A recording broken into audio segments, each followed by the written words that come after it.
kapuso, maghahatid ng lagay ng panahon ngayong gabi. Isa sa mga weather presenter ng GMA Integrated News Weather Center, walang iba kundi si Katrina Son. Magandang gabi sa iyo, Katrina.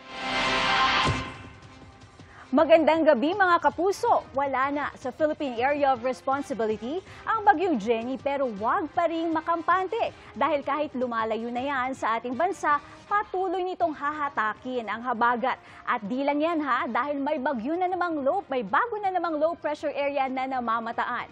Signal number 2 ngayon sa northern portion ng Batanes. Nakataas naman ang signal number 1 sa natitirang bahagi ng Batanes, Babuyan Islands, northern portion ng Apayao, northwestern portion ng Cagayan at northern portion ng Ilocos Norte.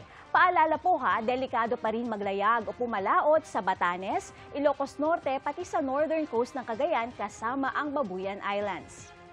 Sa latest bulletin ng Pag-asa, namataan ang mata ng Typhoon Koinu o yung dating bagyong Jenny sa layong 275 kilometers west-northwest ng Itbayat, Batanes. Taglay nito ang lakas ng hangin na 140 kilometers per hour at pagbugsong nasa 170 kilometers per hour. Pakanluran ang galaw nito sa bilis na 15 kilometers per hour.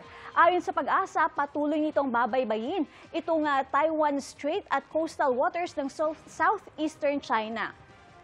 Bukod sa epekto ng bagyo, magpapaulan din ang hinahatak nitong habagat at localized thunderstorms. Base sa datos ng Metro Weather, umaga pa lang bukas may pag-ulan na sa Zambales, dito rin sa May Bataan at sa Mindoro Provinces at Palawan.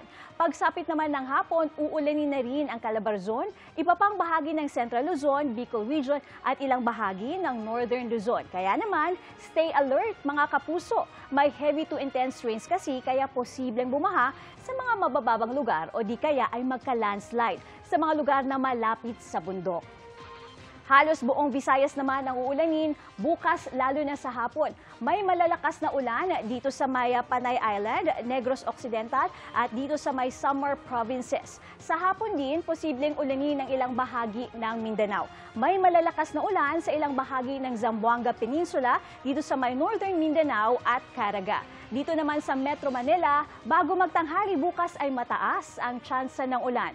Maaaring magtuloy-tuloy yan sa hapon o gabi, kaya huwag kalimutang magdala ng payong, lalo na kung may Friday gimmick bukas. Samantala, isang low pressure area ang namamataan sa labas ng PAR. Huli itong namataan 1,840 kilometers silangan ng Eastern Visayas. Posible itong pumasok sa PAR pagsapit ng weekend. Sabi ng Pag-asa, sa ngayon ay mababa pa ang tsansa nitong maging bagyo pero patuloy natin yang imomonitor. At yan ang latest sa lagay ng panahon. Ako si Katrina Son para sa GMA Integrated News Weather Center. Maasahan anuman ang panahon.